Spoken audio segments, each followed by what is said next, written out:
எடுத்தவர்கள் வாசியுங்கள். யோசுவாவின் புஸ்தகம். எல்லாரும் வேதத்தை திருப்பிக்கோங்க. ஸ்லைடில் போடுறாங்க அப்படின்னு சொல்லிட்டு யாரும் சும்மா இருந்துடக்கூடாது. யோசுவாவின் புத்தகம் 24வது அதிகாரம் 14, 15 ஆகிய வசனத்தை ஒருவர் வாசிக்கலாம். ஆகையால் கர்த்தருக்கு பயந்து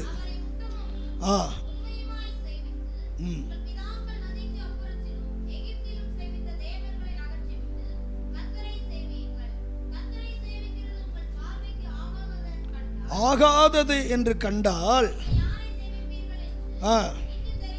தெரிந்து கொள்ளுங்கள். செவிப்பீர்களோ?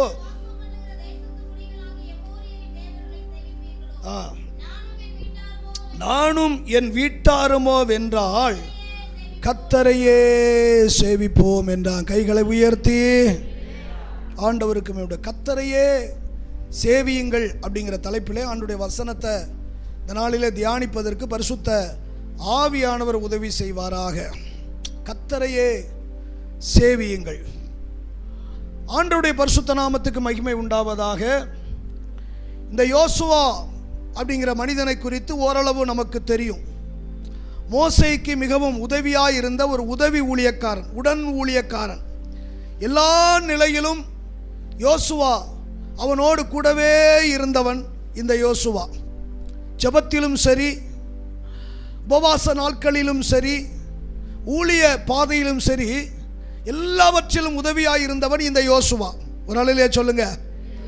ஏன்னா இவனை குறித்து சொல்லும் போது நூனின் குமாரனாகிய யோசுவா என்னும் வாலிபன் அப்படின்னு சொல்லப்பட்டிருக்குது. வாலிப பருவத்திலேயே ஊழியக்காரனோடு கூட மிகவும் உதவியாய் இருந்த ஒரு மனிதன் என்பதை அறிந்து கொள்ள முடியும். மோசே தேவனாலே அழைக்கப்பட்ட ஒருவன். தேவன் அவனை அழைத்து அவனை கொண்டு கர்த்தர் மகிமையான காரியங்களை கர்த்தர் செய்தார். இதெல்லாம் கண்களால் கண்டவன் இந்த யோசுவா. ஆனாலும் மோசைக்கு வந்த பிரச்சனைகளையும் கூடவே இருந்து பார்த்தவன்.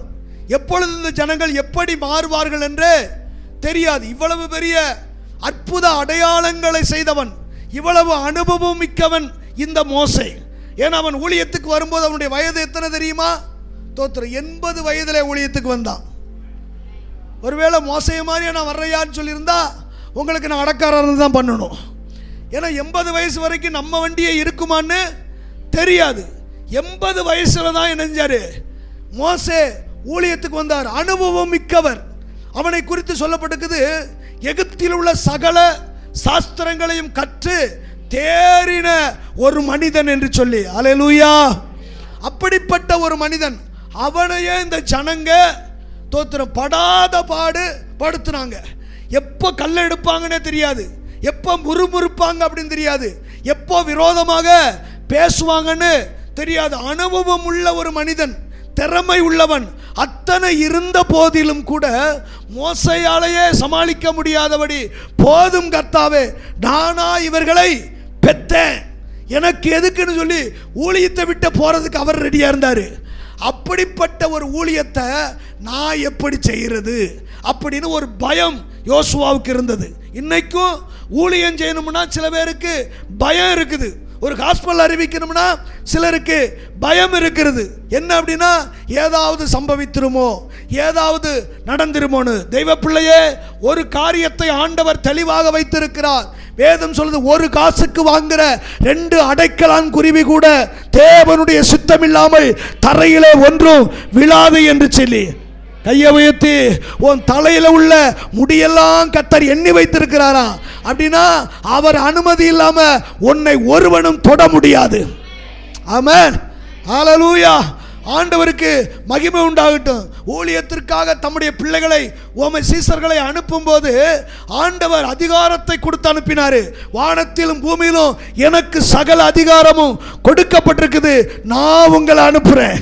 எப்படி பிதா என்னை அனுப்பினாரோ அதுபோல நான் உங்களை அனுப்புகிறேன். வேதத்தில் 12 பேர் பேர் போட்டிருக்கிறாரு. 12 பேரு பேர் போட்டிருக்கிறாரு. அவங்க எதுவும் செஞ்சதாக இல்லை. பேரே போடாத 7 பேர், 70 பேர். என்னதுங்க? பின்பு அவர் 70 பேரை ஏற்படுத்தினார். ஏற்படுத்தினவர் ஊழியத்திற்கு போகும்படி அனுப்பினார். அனுப்பும் போது அதிகாரத்தை கொடுத்து அனுப்பினார். போயிட்டு வந்து ரிசல்ட்டை கொடுக்குறாங்க. என்ன ரிசல்ட்டு? பைபிள் படிக்கிறவன்ட்ட கேட்டு தெரிஞ்சுக்கோங்க. அப்படிங்கிறீங்களா? கையை உயர்த்தி உள்ள சொல்லுங்க. அந்த 70 பேர் ரிசல்ட் கொடுக்குறாங்க. உம்முடைய நாமத்தினால நாங்க பிசாசுகளை துரத்தினோம், வியாதிகளை சுகமாக்கினோம் அப்படின்னு சொல்றாங்க. பிசாசுகளும் எங்களை பார்த்து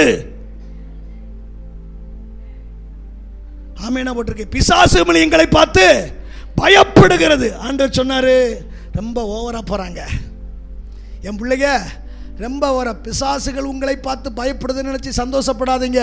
உங்க பேரு ஜீவ புஸ்தகத்தில் எழுதப்பட்டதுன்னு நினைச்சு சந்தோஷப்படுங்க. அல்லேலூயா. நான் சொல்றேன், அற்புத அடையாளங்கள் செய்தவங்க பேரு எழுதப்படல.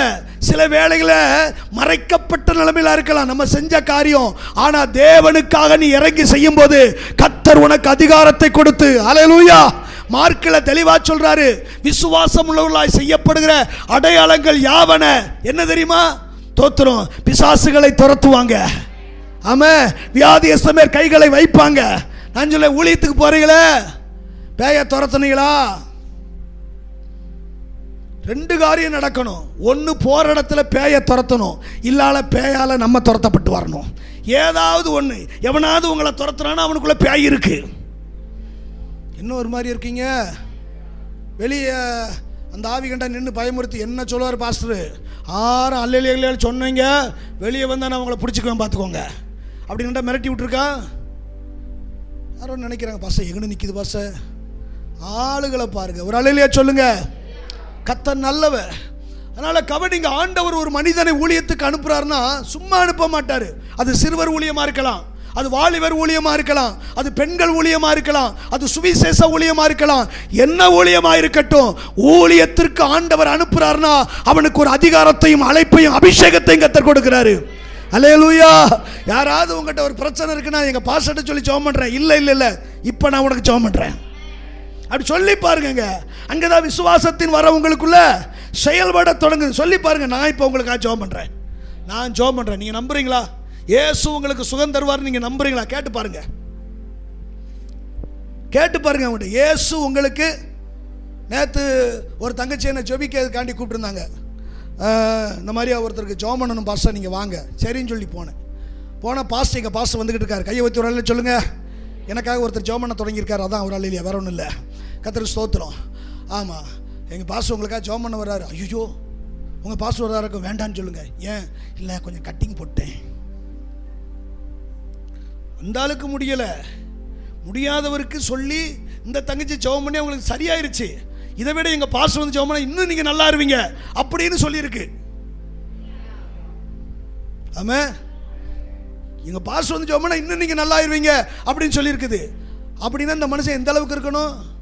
கட்டிங்க போட்டேன், நாளைக்கு வந்து ஜெபம் பண்ண சொல்லுங்க. தோத்துறேன். போனேன், நான் போனேன், அந்த ஆள் எனக்கு பிரசங்கம் பண்ண ஆரம்பிச்சிட்டாரு. குடியார பையன் பேர நினைச்சுவானுங்க, வாங்க ரைட். அப்போ ஓவரா இருக்கு போல தெரியுது. சரி, இதுட்ட நம்ம ஒரு வசனத்தையும் சொல்லலை. கர்த்தர் நல்லவர், ஆண்டவருக்கு மகிமை உண்டாகட்டும். அது ஒரு ஆவிங்க, போதை பொருளை உருவாக்குறது ஒரு ஆவி. ஒவ்வொன்றுக்கு பின்னாடி ஒரு ஆவி இருக்கும். அந்த ஆவிக்கு கீழ்ப்படிஞ்சுதான் பாவியா திரிகிறாங்க. அப்படிப்பட்டவர்களை மீட்கும்படியாகத்தான் ரட்சகர் இயேசு இந்த பூமிக்கு இறங்கி வந்தாரு. வேதம் சொல்லுது, பாவிகளை ரட்சிக்க கிறிஸ்து இயேசு உலகிற்கு வந்தார். ஆமா, வந்துட்டு அவர் போயிட்டாரு. அடுத்து அவர் வேலையை அப்பாவிகளா இருக்கிறோம் பாருங்க, நம்ம தான் செய்யணும். ஆமா, அப்ப போற இடத்துல பேய. அதனாலதான் பாஸ்டர் நாங்கெல்லாம் போறது கிடையாது. எதுக்கு இந்த தொல்லை? நம்ம துரத்த முடியலன்னா அது நம்மளை துரத்திக்கிட்டு இருக்கோம் அப்படின்னு சில பேர் உட்கார்ந்துக்கிட்டு இருக்கீங்க. ஆமா, ஆண்டவர்கிட்ட சொல்லி, இந்த கென்றி செல்வராசன் ஒரு ஐயா இருந்தார், இறந்துட்டாரு. திருத்தங்கல் அப்போஸ்தல கிறிஸ்துவ சபையினுடைய போதகர். அவர் ஆரம்ப கால ஊழியத்தில் சில வருஷங்கள் ஊழியம் செஞ்சு பார்த்து ஒரு ஆத்மா கூட வரலையா, ஒருத்தர் ஏற்றுக்கலையா. அவருக்கு பயங்கர வேதனை. ஆண்டவரை நீ தானே என்ன அழைச்சிரு, நீர் என்ன அழைச்சிரு, ஆனால் ஒருத்தர் கூட வரமாட்டேங்காங்களே. நானும் எல்லாம் சொல்லி பார்த்துட்டேன், எவ்வளவோ ஜெபம் பண்ணி பார்த்துட்டேன், உபவாசம் இருந்து பார்த்துட்டேன், வரமாட்டேங்காங்களேன்னு ஒரே அழுக, ஒப்பாரி. கடைசியில் ஒரு முடிவு எடுத்தார். நேர சுடுகாட்டுக்கு போனார், புதைக்கிற இடத்துக்கு போயிட்டு அங்கே நின்றுக்கிட்டு, இயேசுவின் நாமத்தில் இங்கே இருக்கிற ஆவியெல்லாம் ஊருக்குள்ள வா. நம்ம கீழ்ப்படிகிற மொழி இயேசு நாமத்துக்கு, அதுக்கெல்லாம் கீழ்ப்படியும். தெரியுமா உங்களுக்கு? ஆமாம், எல்லா ஊருக்குள்ள போன்னு தோத்திரம் சொல்லிட்டு வேதனையில் சொல்லிட்டு வந்துட்டாரு. நடந்தது என்ன தெரியுமா? அந்த வாரத்தில் பேய் பிடிச்சது 3-4 டிக்கெட்டு உள்ளே வந்துச்சான். ஆண்டவரே நீர் ஆத்துமாக்களை கொடுத்ததுக்காக உமக்கு சோத்திரம். 4 பேய் அன்னைக்கு துரத்தினாராம், 4 விசுவாசி ரசிக்கப்பட்டுருச்சு. இருக்கீங்களா? இப்படி தான் வாசம் இருந்து அவரை துரத்தணும். நம்ம நல்லா தின்னுட்டு கெளுறு மாதிரியே திரியணும். அதுதான் மார்க்கில் தெளிவா 16 சொல்ல, விசுவாசிப்பவர்களினால் நடக்கக்கூடிய. நீ விசுவாசியா இருந்தா நீ பேய துரத்தணும். நீ விசுவாசியா இருந்தா வியாதியஸ்தமே கைகளை வைக்கணும். வச்சுதான் பாரு. ஒரு அதிர்ஷ்டத்தில் நடந்துருச்சுன்னு வச்சுக்கோங்க, ஒரு பெரிய சந்தோஷம் தானே. ஏய், பெருசியா கையை வச்சா உடனே ஓடி செய்ய பேய். பெருசியா கையை வச்சா பேய் ஓடிருச்சையா, தோத்துரும். அப்படின்னா இருக்கிற பேயெல்லாம் கொண்டு வாங்க, பெருசியா கையை வைக்கட்டும். கையை உயர்த்தி உள்ள சொல்லுங்க, சொல்லட்டுமே. பாண்டி மாஸ்டர்ஸ் கையை வச்சுச்சு, தோத்துறோம். வீட்டுக்காரர் கூட போக மாட்டான்னு நினைச்சேன், ஆனால் பேயெல்லாம் ஓடுது. ஒரு அழிலையா சொல்லுங்க, சொல்லட்டுமே. ஒரு பேரு கீர்த்தி உண்டாகட்டுமே. செல்லம் ஜெபம் பண்ண தொடங்கிட்டான்னு வச்சுக்கோ, அந்த பகுதியில் பேய ஆடும்யா. அல்லேலூயா. அப்போ மோசேயின் மூலமாக கர்த்தர் பலவிதமான அற்புத அடையாளங்களை கர்த்தர் செய்தார். ஆனா யோசுவா ஒரு பயம் அவனுக்குள்ள. ஏன்னா அந்த ஜனங்க இப்படிப்பட்ட முரட்டாட்டம் உள்ள ஜனங்க, இவ்வளவு பெரிய அற்புத அடையாளங்கள் செய்து கண்ணார கண்டவர்களே விரோதமாக எழும்பும் போது, நான் இந்த ஊழியத்துக்கு வந்தா, மோசே மரித்த பின்பு கர்த்தர் ஊழியத்துக்கு அழைக்கிறாரு, நான் வந்தா தோத்துறோம், என்ன பாடுபடுத்துவாங்களோ. ஒரு அற்புதமும் என்னால் செய்யக்கூடிய அந்த திறன் என்கிட்ட இல்லையே. அவனுக்கு சகல அதிகாரத்தையும் கொடுத்தாரு. யாருக்கு? மோசே அழைக்கும் போது சகல அதிகாரத்தை கோலை போட்டு பாம்பை காட்டார், அதை காட்டார், மடியில் ஓடுனார், என்னென்னமோ செஞ்செல்லாம் கூப்பிட்டுலாம் அழைச்சாரு. ஆனால் எனக்கு அப்படி இல்லையே அப்படின்னு அங்கலாய்க்கும் போது தான் கர்த்தர் பேசுகிறாரு, யோசுவாவே பலங்கொண்டு திடமானதாயிரு, திகையாத கலங்காது, நான் மோசையோடு கூட இருந்தது போல உன்னோடு கூட, ஹல்லேலூயா, உன்னோடு கூட இருப்பேன். நான் உன்னை விட்டு விலகுவதும் இல்லை, உன்னை கைவிடுவதும் இல்லை. அதை விட சிறப்பான ஒரு வாக்குத்தத்தம் தெரியுமா? உயிரோடு இருக்கிற நாளெல்லாம் ஒருவன் உனக்கு முன்பதாக எதிர்த்து நிற்பதில்லை. கர்த்தர் சொன்னாரு. இதுக்கப்புறமும் இருந்தா சரிப்பட்டு வராது. ஊழியத்தில் காலெடுத்து யோசுவா வச்சா. ஆமென் சொல்லுங்க. அந்த யோசுவா தான் இங்கே ஒரு காரியத்தை சொல்றாரு. இப்போ மோசே காலம் முடிஞ்சு யோசுவா காலம் முடிய போகுது. எனக்கு ஒரு பெரிய ஒரு வருத்தம். என்ன வருத்தம் அப்படின்னா, மோசே தோத்திரம் ஒரு தலைவனை ஏற்படுத்திட்டான். யார? யோசுவாவை ஏற்படுத்திட்டான். ஆனா யோசுவா அதை ஏற்படுத்த தவறிவிட்டான். தனக்கடுத்து ஒரு தலைவன் வேணும் அப்படிங்கிறத மோசே அறிந்து கர்த்தரிடத்தில் கேட்டு உருவாக்குறான். நீங்க பார்த்தீங்கன்னா நல்லா தெரியும். மோசே 40 நாள் ஜெபம் பண்ணான். மோசே மலையில் போய் 40 நாள் ஜெபம் பண்ணான். மோசே போகும்போதெல்லாம் யோசுவா கூட போவான். நீங்க படிச்சு பாருங்க. உதவி ஊழியன்னா என்ன தெரியுமா? வாரத்தில் ஒரு நாள் வந்து உட்கார்ந்துட்டு சங்கீதம் எடுத்துட்டு போறது உதவி ஊழியன் கிடையாது. நல்ல வேலை நான் கிடையாது, உதவி ஊழியன் சேவீர மட்டும் தான் சொல்றாரு. இல்ல, பலிபீடத்தில் வந்து நிற்கிற ஒவ்வொருவரும், பாடல் பாடுறவங்களும், சங்கீதம் எடுக்கிறவங்க, செய்தி கொடுக்கிற எல்லாரும் உதவி ஊழியர்கள் தான். இங்க இருக்கிற சகோதரிக, நீங்க உதவி ஊழியக்காரிக தான். தோத்துறோம். அதனால யார் மேலேயோ விழுந்தது அப்படின்னு நினைச்சிடவே கூடாது. தோத்துறோம். மோசே உபவாசித்தானா இவனும் உபவாசிக்கிறான். மோசே மலைக்கு போறானா இவனும் மலைக்கு போறான். வேதம் சொல்லுகிறது, மோசே கூட ஆசரிப்பு கூடாரத்தை விட்டு வெளியே வந்துட்டான். ஆனா நூனின் குமாரனா யோசுவா என்னும் வாலிபன் ஆசரிப்பு கூடாரத்தை விட்டு பிரியாது இருந்தான். கர்த்தர் பார்க்கிறாருங்க. கர்த்தர் பார்க்கிறாரு. இவன் ஒரு லேவி கோத்திரத்தை சேர்ந்தவன். யாரு? மோசே. மோசைக்கு அடுத்து யார் தான் வரணும்? அவன் பிள்ளைகள் தலைமைத்துவத்துக்கு வரணும், அந்த ஊழியத்தை பொறுப்பெடுக்கணும். ஆனா கர்த்தர் யாரை பார்க்கிறாரு? கடந்த நாட்கள் கூட கேட்டோம். எப்ராயிம் கோத்திரத்தை சேர்ந்த. காரணம் என்ன தெரியுமா? அவன் தான் விழுந்து கிடக்கிறான், தேவ சமூகத்தை சார்ந்து கிடக்கிறான். நான் சொல்றேன், ஒண்ணுமே தெரியாம இருக்கலாம். தேவ சமூகத்தில் நீங்க விழுந்து கிடக்கும் போது, ஜெபிக்கும் போது ஒண்ணுமே இல்லாத போல வெறுமையா காணப்படலாம். ஆனா உங்களுக்கான ஒரு சிங்காசனத்தை கர்த்தர் உருவாக்கிட்டு இருக்கிறாரு. ஆண்டவர் பார்க்கிறாரு, என் பிள்ளை என் பாதத்தில் விழுந்து கிடக்கிறான். அதனால இவளைத்தான் நான் உயர்த்திய தீருவேன். ஆண்டவருடைய எர்மங்க. தோத்துறோம். இப்போ கத்தர் அந்த பொறுப்பை கொடுத்து அவனை கொண்டு கத்தர் பலத்த கிரிகளை நடப்பித்தார். 31 ராஜாக்களை முறியடிக்க கத்தர் உதவி செய்தார். 7 விதமான ஜாதிகளை துரத்த கத்தர் உதவி செய்தார். அவனை கொண்ட தேசங்களை பங்கிட கத்தர் உதவி செய்தார். எல்லாம் நடந்துச்சு. இப்போ காலம் முடிய போகுது. காலம் முடிய போகுது. முடிகிற காலத்திலையும் ஒரு தலைமைத்துவத்தை ஏற்ற தவறிட்டாரு யோசுவா. நான் சில வேளைகளில் யாரை பார்த்தாலும் சரி, யாரை பார்த்தாலும் எல்லாம் இல்லை, எனக்குள்ளே இருக்கிற ஒரு அபிஷேகம், அவங்கள சீசராக்கணும், அவங்களுக்கு ஒரு ஊழியத்தை கொடுக்கணும், அவங்கள பலிபீடத்தில் ஏற்றணும், இப்படியே சொல்லுவேன். சில பேர் யாரனாலும் ஏற்றிடுறாரு, யாரனாலும் இதை சொல்லிடுறாரு அப்படின்னு சொல்லி தோத்துறோம். ஆண்டவர் தகுதியை பார்த்து ஊழியத்தை கொடுக்கிறவர் அல்ல, ஊழியத்தை கொடுத்து தகுதிப்படுத்துகிற தேவனாக இருக்கிறாரு. எத்தனை பேர் நம்புறீங்க? பேதுருவை பார்க்குறாங்க. பேதுரு யாரு? பேக்கடிச்சவர், பின்வாங்கி போனவர், மறுதளிச்சவர், சபிச்சவர், சத்தியம் பண்ணவர், இப்படி நிறைய சொல்லலாம். தோத்துறோம். இப்போ ஆண்டவர் பார்க்கிறாரு. யோனாவின் குமாரனாகிய சீமோனே, நீ என்னை நேசிக்கிறியா? வேற ஒன்றும் கேட்கல. ஆமா ஆண்டவரே, நான் உம்மை நேசிக்கிறேன். உடனே பொறுப்பு. நான் நினைக்கிறேன் அப்படி பொறுப்பை கொடுத்த உடனே தோத்துறோம். ஆட்டுக்குட்டிகளை மேய்ப்பாயா கொடுத்த உடனே 4 டிக்கெட் அங்கே கூட இருக்காங்க பார்த்தீங்களா? 70 + 12 82. அவங்க எல்லாம் சேர்ந்து பேசியிருப்பாங்க. அவன் சவிச்சவன், சத்தியம் பண்ணவன், மறுதளிச்சவன், அவனுக்கு பொறுப்பு கொடுக்காரியா? ஒரு அல்லேலூயா சொல்லுங்க. கண்டிப்பா முறுமுறுத்து இருக்கும். தோத்துறோம். ஆண்டவர் தகுதியை பார்த்தல, அவருக்கு தெரியும் இவனை கொண்டுதான் தோத்திரம் நடக்க முடியாத முடவர்களையும் நடக்க பண்ணுகிறது. ஆமென். நிழல்பட்டு வியாதிகள் சுகமடையும். மரித்து கிடத்திருந்த தபித்தாலை உயிரோடு எழுப்பக்கூடிய பாத்திரம் இந்த பாத்திரம். கர்த்தர் முன்குறிக்கிறாருங்க. அதனால தகுதியை பார்க்கிறவர் அல்ல, தாமே ஆண்டவர் ஏற்படுத்தி தகுதிப்படுத்துகிற தேவன் நம்முடைய தேவன். எத்தனை பேர் நம்புறீங்க? ஹல்லேலூயா. அதனால தான் சொல்லுவேன், வா கர்த்தருக்காக இறங்கி நில்லு. கர்த்தருக்காக நின்னுவாரு, கர்த்தர் உன் மூலமாய் மகிமைப்படுவாரு. ஆமென் சொல்லுங்க. இப்ப கவனிங்க, இங்க உள்ள வருவோம். என்ன அப்படின்னா, யோசுவா சொல்றாரு, ஆகையால் நீங்கள் கர்த்தருக்கு பயந்து அவரை உத்தமமும் உண்மையுமாய் சேவித்து உங்கள் பிதாக்கள் நதிக்கு அப்புறத்திலும் எகிப்திலும் சேவித்த தேவர்களை அகற்றிவிட்டு, நல்லா கவனிக்கணும் அந்த வசனத்தை.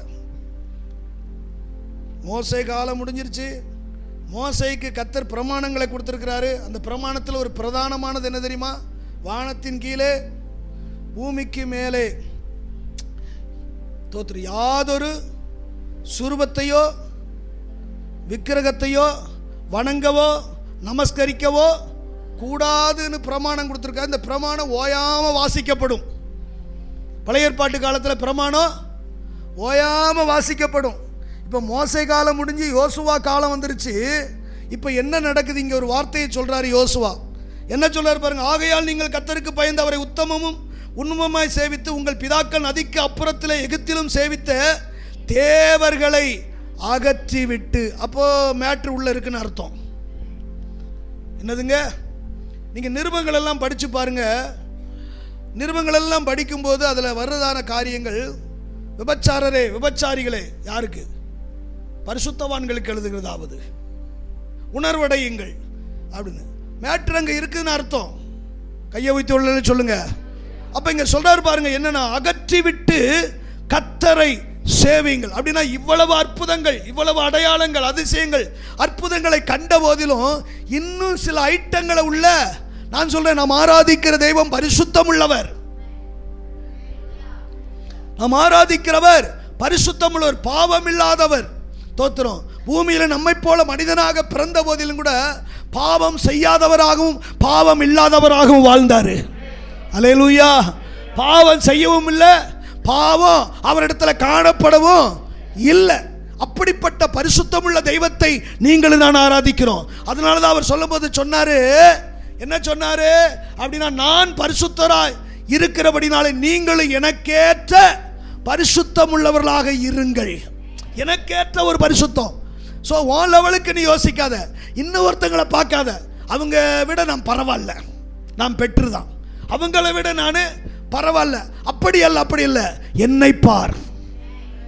ஆமா, கர்த்தர் சொல்றாரு, என்ன பாரு, என்ன பாரு. அதனாலதான் பரிசுத்த ஆவியான அழகா எபிரேயர்ல எழுதி வச்சிருக்காரு, மேகம் போன்ற இத்தனை திரளான சாட்சிகள் நம்மை சூழ்ந்து கொண்டிருக்க, பாரமான யாவற்றையும் நம்மை சுற்றி நெருக்கி நிற்கிற பாவத்தையும் தள்ளிவிட்டு விசுவாசத்தை துவக்கிறவரும் முடிக்கிறவரும் ஆகிய கிறிஸ்து இயேசுவை நோக்கி பொறுமையோடு நீயும் நானும் நோக்கி பார்க்கிறவர் இயேசு ஒருவரே. கையை உயர்த்தி அவரை பாரு.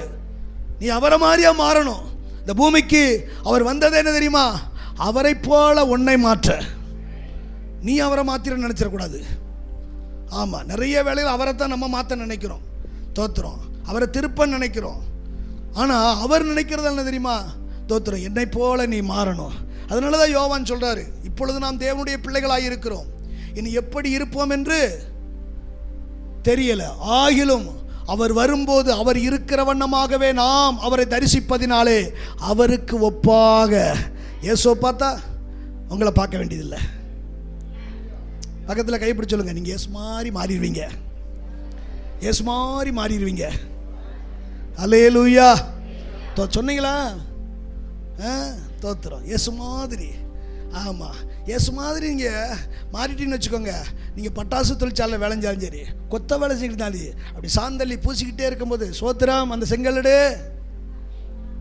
செங்கல் தெரியும் மண்டலம் எரியும் அப்படி வராது. ஏசு அந்த இடத்துல இருந்தால் அப்படி சொல்ல மாட்டார். செங்கல் தெரியும் சரி அச்சலாத்தியா இருக்கு, இதனால தான் அப்படி சொல்ல மாட்டார். ஆமாம், அந்த செங்கல் எடுக்க பிரதர், குயிக்க குயிக்க குயிக்க எடுக்க எடுக்க கட்டு வச்சுக்கிறோம். தோத்திரம் என்னண்ணே ஓயாம தோத்திரம் தோத்திரம் சொல்றீங்க? ஆண்டவர் உன்னை நேசிக்கிறார் பிரதர், செங்கல் எடுங்க அப்படி சொல்லி பாருங்க. அவன் ஏதாவது ஒரு உடஞ்ச உள்ளத்தோட இருப்பான். ஆண்டவர் நேசிக்கிறாரா? என் பொண்டாட்டி கூட நேசிக்க மாட்டேக்காளே, திட்டாளே அப்படின்னா அவனே வீட்டில் ஒரே பிரச்சனைனே அப்படின்னு அவனுக்கு ஒரு காஸ்பல். சர்ச்சுக்கு வா பிரதர், ஆண்டவர் உன்னை ஆசீர்வதிக்கார் இல்லைன்னு பாரு. அப்படி ஆசீர்வதிக்கணும்னு வச்சுக்கோ, நீ என்ன சொன்னாலும் நான் கேட்குறேன். நான் சொல்றேன், ஜீவனுள்ள தேவனை ஆராதிக்கிறோம். தைரியமா சொல்லுங்க, உன்னை ஆசீர்வதிக்கலாம், என்ன கேளுப்பா. கர்த்தரிடத்தில் வந்தவர்களை கர்த்தர் ஒரு நாள் வெறுமையை விட மாட்டாருங்க.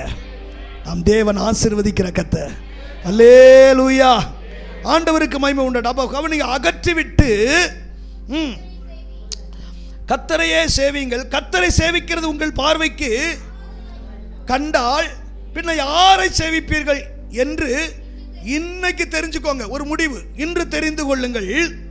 நதிக்கு அப்புறத்திலே உங்கள் பிதாக்கள் சேவித்த தேவர்களை சேவிப்பீர்களோ, நீங்கள் வாசம் பண்ணுகிற தேசத்து குடிகளாகிய எமோரியின் தேவர்களை சேவிப்பீர்களோ, நானும் என் வீட்டாருமோ வென்றாள்.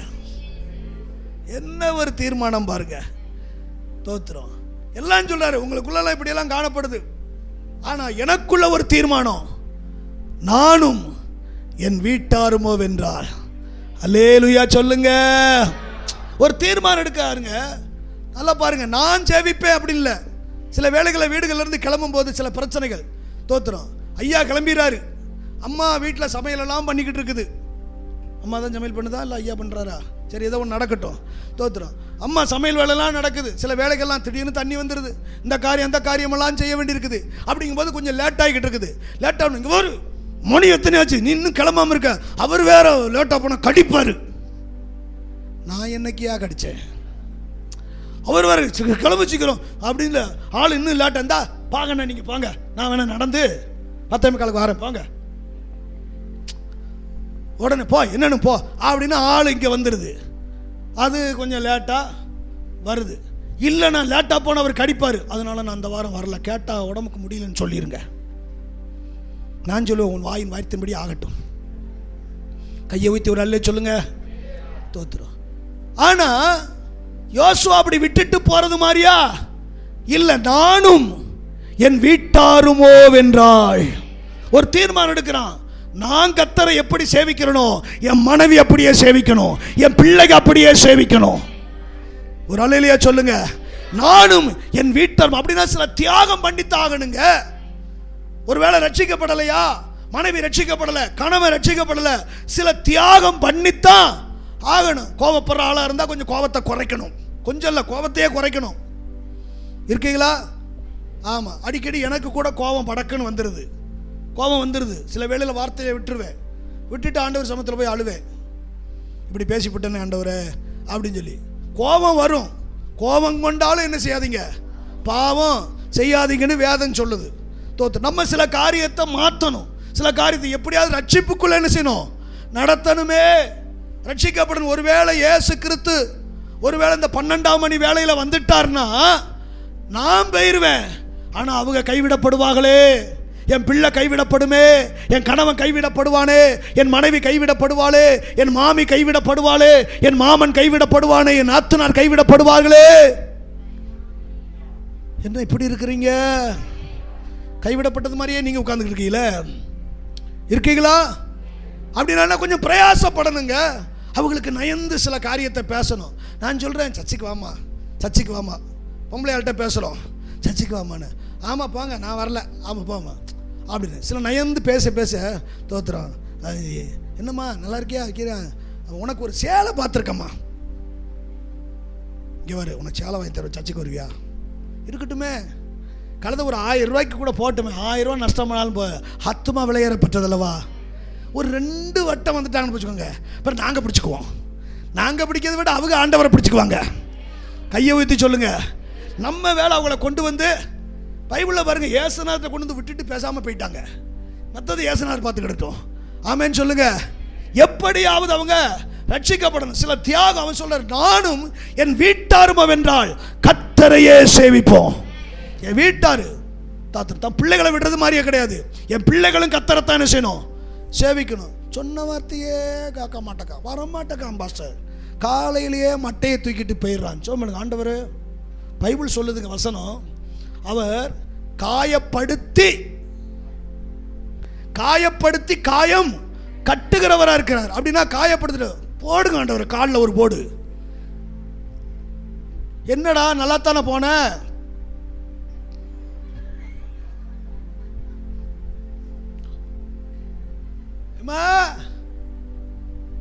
என்னடா கண்ணுக்கு என்னாச்சு, பந்து கண்ணுல விழுந்துருச்சு, இம்மா தண்டியா வீங்கிக்கிட்டு இருக்கட்டுமே.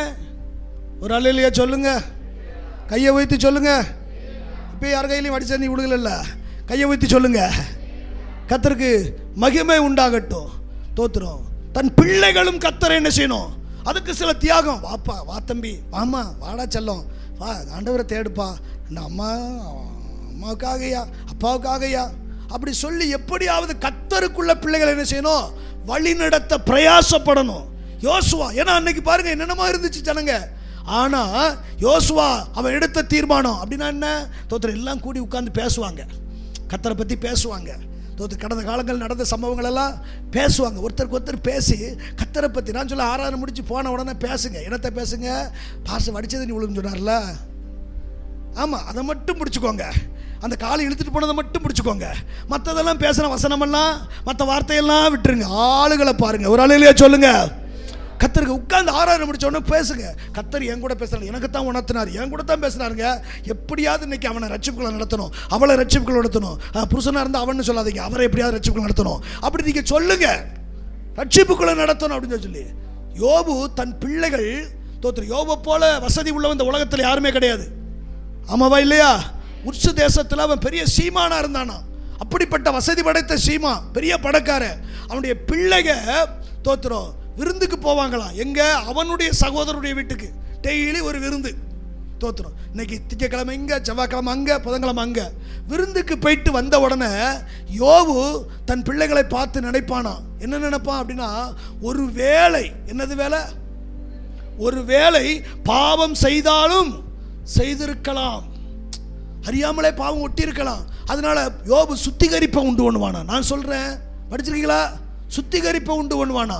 அவங்க பாவம் செய்யல, ஆனால் இவனுக்குள்ள ஒரு உணர்வு, ஏன்னா தன்னுடைய குடும்பம் பரிசுத்தமா வாழணும், தேவனுக்கு பிரியமா வாழணும், உகந்ததா வாழணும். அப்படி யோபு நினைச்சான். அதனால தாங்க கர்த்தர் யோபு ஆசீர்வதித்து பட்டணத்தில் உயர்த்தி வச்சாரு. இன்னைக்கு நமக்கு ஆசீர்வாதம் மட்டும் வேணும். பிள்ளைங்க எப்படி போனாலும் பரவாயில்ல, புருஷன் எப்படி போனாலும் பரவாயில்ல, நானும் எப்படியும் போறேன். இல்லை இல்லை இல்லை இல்லை, கர்த்தருக்கு நீங்களும் உங்கள் குடும்பமும் விலையேற பெற்றவங்க, உங்க பிள்ளைகள் விலையேற பெற்றவங்க. நான் சொல்றேன், உங்க பிள்ளைங்க ஒருவேளை ஒரு பெண்டிகனா கர்த்தர் வச்சிருக்கலாம், ஒரு மார்ட்டின் லுத்தரா கர்த்தர் வச்சிருக்கலாம், ஒரு பவுலை போல வச்சிருக்கலாம், ஒரு யோசுவா போல கர்த்தர் வச்சிருக்கலாம், ஒரு தெபோராலாய், ஒரு அன்னாலாய், ஒரு அல்லேலூயா சொல்லுங்க, ஒரு எஸ்தரா கர்த்தர் வச்சிருக்கலாம். யாருக்கு தெரியும்? தோத்திரம். அப்படி பாருங்க எப்பவுமே. ஆமென் சொல்லுங்க. உங்க பிள்ளைங்க மேல கரிசனை வைங்க, உங்க குடும்பத்தின் மேல என்ன செய்யுங்க, கரிசனை வைங்க. உங்களை நீங்கள் மாற்றிக்கொள்ளுங்க. நானே தேவன் என்பதற்கு நீங்கள் எனக்கு சாட்சி. யோசுவா தீர்மானிக்கிறான், நானும் என் வீட்டாருமா வென்றால் கர்த்தரையே சேவிப்போம். கையை உயர்த்தி. இப்பதான் செய்திக்கு வர்றேன். கர்த்தரை சேவிக்கிறவர்களுக்கு வரக்கூடிய ஆசீர்வாதம் ஒரு 5 ஆசீர்வாதம். வாங்கம்மா கிளம்பிடுவோம். கர்த்தரை சேவிக்கிறவர்களுக்கு வரக்கூடிய ஒரு 5 ஆசீர்வாதம். யாத்ராகமத்தின் புத்தகம் 23வது அதிகாரம் 25, 26 ஆகிய வசனம்.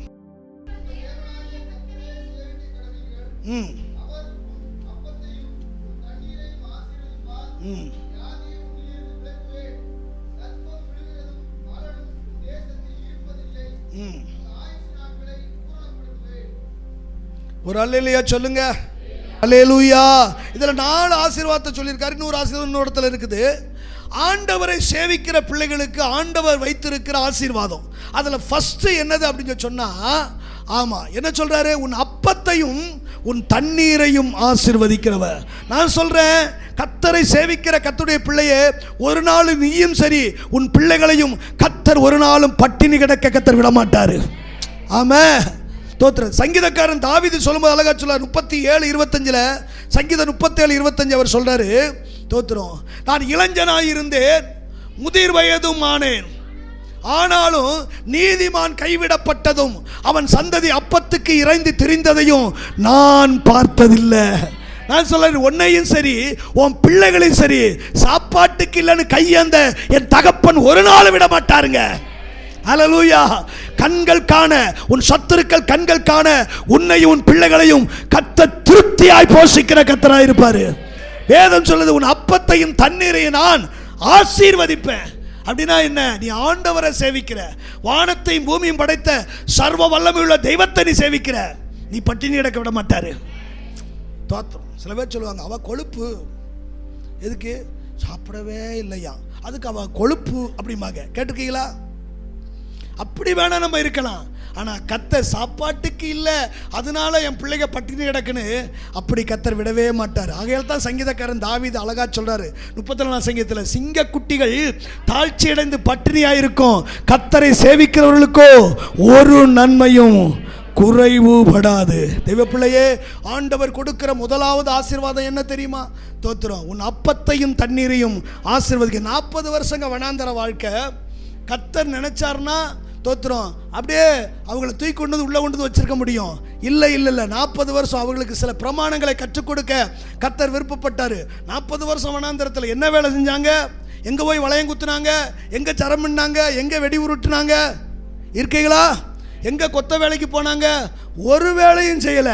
ஆனா 40 வருஷமும் கர்த்தர் வயிறார அவர்களை போஷித்தாரு. ஒருவனுக்கும் ஒன்றும் குறைவுபடவில்லை என்று வேதம் சொல்லுகிறது.